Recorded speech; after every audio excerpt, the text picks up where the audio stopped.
So you're probably asking yourself, hey, Dennis, how did Mr. Warren Buffett actually keep all his money? Is the difference becoming rich and, having your money or losing it?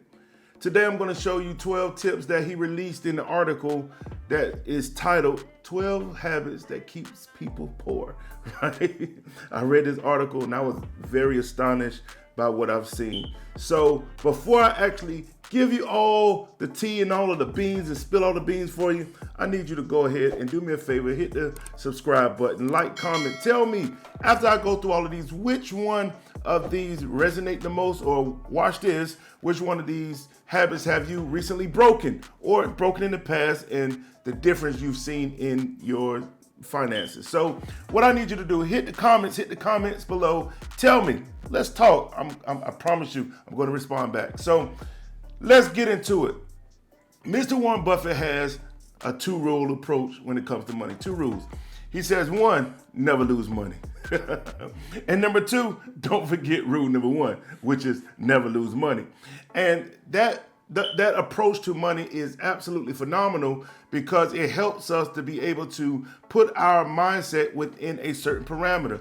Keeping your mindset within a certain parameter when it comes to your finances will keep you away from feeling all type of stress and anxiety and frustration and living less than what you actually, supposed to be living. Listen, we're God's children. We're supposed to be living in a different capacity, right? So today I want to be able to break down these 12 money tips to you. So let's get started. Tip number one, he says, neglect personal development. A lot of people neglect personal development. We'll invest more in our outward appearance. We'll invest in different things like clothing, etc., a house or shoes, etc. But we never invest in our mind. We never grow our mind. The best way for you to be able to grow is to grow from the inside out. Many people, just by having a conversation, you only get one shot with some people. And you want to make sure that shot is the most intellectual shot that you've ever given someone. So you want to make a great impression on some people, and you want to make sure that you know what you're talking about. So invest in your knowledge. You can never spend too much money into your mind because it'll always yield you a return, right? So that's number one, which is neglecting personal development. Rule number two is relying on credit cards. Listen, I can create an entire video on this. Credit cards is not an income. I'm gonna say it for the people in the back. Maybe you were washing dishes a little bit. Credit cards is not an income. I need you to be able to learn how to take advantage of credit cards and not let credit cards take advantage of you. Because based on the recent, inflation and interest rates, you could be paying anywhere to 23 to 27% on interest based on the balance that you owe, right? So don't rely on credit cards, right? Use them as a tool for wealth creation, not a tool to create debt, right? And stress and anxiety. So rule number two is relying on credit card debt. And then rule number three would be frequently visiting bars and clubs, right? A lot of times, especially now with so much of stress, pertaining to the different facets that may stress people out. Some people like to hit the bar before they go home, right? Just to get that little edge and relaxation. That little piece of relaxation is costing you a lot of money. Think about how many drinks you drink or the cost of one drink, because you just don't go to the club or you just don't go to the bar and have just one drink, right? And it's not water, I'm sure. And you're spending a lot of money on a monthly basis. If you just take your bar tab, right, because you'll pay for your glass, and then you'll tip the person, the bartender, right? So you take that and average that out on a weekly basis, then you times that by 4, you'll see how much you spend in a month. Then times that by 12, you'll see how much you spend in a year just to relax, right? I urge you to find a different vehicle than drinking, right? Because that causes your expenditures to go up dramatically, right? So rule number 4 would be chasing the latest technology. I can't tell you how many people get caught up in this type of system, especially with the recent releases of iPhones. You have to have the newest features, and hey, look, the Bitmojis, the emojis can talk back to me, right? Whatever that little feature is, you will discredit what you have in order for you to be able to justify what you want. Let's not spend all of our money on the latest technology. For example, like I said, the iPhone. By the time you buy the iPhone, by the time you figure out how to use it, they got another one coming right down the pipeline. So you're already behind the 8 ball. So let's not continue to use all of our money to buy, just to be upgraded all the time, just so you can be able to have the latest and greatest, right? We don't spend money like that. That's not how your money grows, right? Rule number 5 would be overspending on clothes.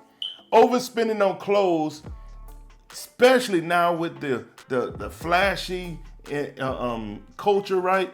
We gotta have Louis Vuitton this, Gucci this, and all of these name brand things that really doesn't bring you any type of significant value. It's called looking rich but being poor, right? If you really study the psychological buying habits of rich and wealthy people, you really don't catch them in high value clothes. You'll probably see them less flashy. They don't want to draw a lot of attention to themselves, right? With big chains and diamonds and all this other stuff. They want to, live below the radar, because that $12,000 that you're using for a chain, or $500 on, or $1,000 on some Balenciagas or some Jordans or whatever the case may be, they use that money to create assets, right? They use that money to create assets versus using it as a liability, or call it dead money, right? So make sure that you're using that money wisely and not just going out and just buying clothes, right? Because what if you get bigger? Now all of those clothes you can't use anymore. All right, so let's go to the next one. Number 6 is buying new cars. Oh, I hate buying new cars. I've learned this years ago, right? And it's already known that by the time you drive off of a car lot with a brand new car, you have significantly dropped the depreciation of that by $5,000 to $6,000 just by driving down the street, right?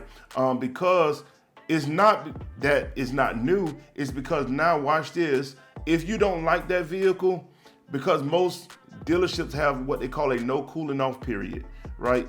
And by the time you drive off, you sign on that dotted line, you now have become the owner of that car. Now, in order for them to switch it out, unless the dealership is really good and they don't mind, then they'll do this. They'll sometimes delay the paperwork and say, hey, look, you got 24 hours, 48 hours in order for you to bring it back. But once the dealerships are not subject to that, right? It's whatever the rules they make. If they say, hey, look, you sign it and that's it, I'm sorry, you got to drive off. So now you become an owner, you bring that back. Now it's called a trade-in, and they got to get market value for it. They're going to give you market value for it. And when they give you market value for it, now it's going to become as a second owner, whoever buys that vehicle, which drops the value of the vehicle. So I would recommend buying you a used car, a nice used car. What I like to buy is certified pre-owned, where I'm buying it at the market value, but also I'm not overpaying for the vehicle, but I'm also getting the warranties just for maintenance, right? So that's rule number 6. Rule number 7 would be unused gym memberships. Those $20 add up, right? It's $20, or what should we say, $19.99. $19.99 adds up, and you want to make sure that you're not overspending when it comes to that, right? Make sure if you got a gym membership, make sure you use it. All right, number 8 would be unnecessary subscriptions. It's so easy now to have an unnecessary subscription. You have a subscription in Netflix, Hulu, this bill, Tubi, and Disney Plus, and this, it's so many subscriptions. And with a subscription-based society now, it's very easy for you to get caught up in the rat race of subscriptions. So make sure you don't overdo it on the subscriptions, right? Because those $2, $3, $4, $5, $6, $7 add up. And trust me, by the time you look at the year end, you spent $800 on subscriptions. All right. So number 9 would be over-reliance on skincare products. Having an over-reliance on skincare products, trust me, I do understand. I did have some skin issues going on in the past. However, I understand this, but try to find a natural remedy where you could be able to have one product and roll with it, right? Because what happens is if you overdo the product, your skin become reliant on it. And now guess what? Now you have to continue to buy that all the time versus finding possibly a natural treatment for whatever you need. I'm not saying for you not to buy something to be able to treat, whatever skin issues that you might not feel comfortable with. But what I'm saying is do not overdo it, right? Where you leave out of the skincare aisle with, $100 worth of stuff, because it's very easy to get a cream for this, a blemish for this, a marker for this, all of that stuff. As far as even with makeup becomes very expensive buying, the foundations and the different pens. Trust me, my wife, she wears makeup, not a lot of it, but it can add up very fast. All right. So that was number 9. Number 10 would be going out regularly, right? Going out to have a meal, meet up with the girlfriends, the bros, you're going out to the pool hall, whatever you decide to do, eating out all the time. Make sure you limit that, because that will keep you and your finances stuck, right? Just imagine all of the food that you ate and all of the hangout spots that you did. Let's just say if it over the course of a year cost you $10,000, right? Because you did not realize it or recognize it. Just imagine if you had an opportunity to be able to invest that $10,000 to grow that money into a different capacity. But you have to make sure that you are paying attention. Rule number 1 would be never lose money. Rule number 2 is make sure that you don't forget rule number 1. All right. So make sure that you are always not spending all your money when it comes to different things. All right. Rule number 11, and we only have one more. Are y'all hanging in with me? Y'all got to be hanging in. Yep. I've been giving y'all value. Hit the subscribe button for me, please. All right, so the rule number 11 would be gambling, right? Especially now with the rise of debt, everything like that, with lottery and going to the casino and different endeavors that you could possibly people call it investing, but it's called gambling, right? Where you looking to, hit a home run, strike it rich, overnight success. That right there will rob you of every dollar that you have, I promise you, right?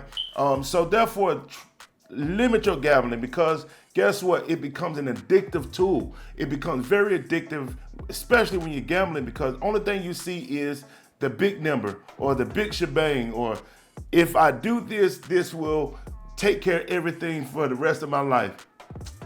Try to stay away from that mindset, because you'll never have a limit, right? You'll never have a limit to say, okay, look, if I go to the casino, I'm only spending $20. That's it, right? But if you don't have a limit, so I've seen people literally auction off or use all of the equity out of their homes trying to hit it big, right? You're going to Vegas, right? I'm leaving big. No, most likely you're going to leave broke. So the last one, and the last and final one, would be smoking. Number 12 is smoking. Smoking is very, very costly, especially if you're a chain smoker or anything of that nature, right? So you want to get off of cigarettes, one, for your health. You don't want to have long-term effects, because when you smoke, it causes medical issues. Medical issues causes bills. And trust me, that's money that you did not allocate. You didn't plan on going to the doctor to deal with a serious health issue because you decided to smoke, right? The national average for cigarettes is $7.44 for a pack of cigarettes. Some people smoke 2 packs, 3 packs, 5 packs, right? A week. Some people do that, 2 packs in a day. And just imagine all of that money adding up over a month and over a year's time.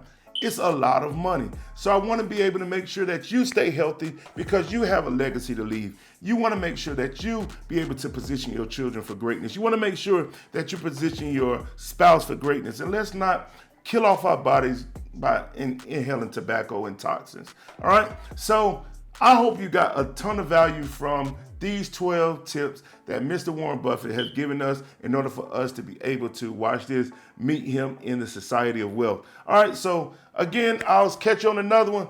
Hit the subscribe button, hit the like button, hit the comments. Tell me which one was the most valuable to you, and I'll see you on the next one.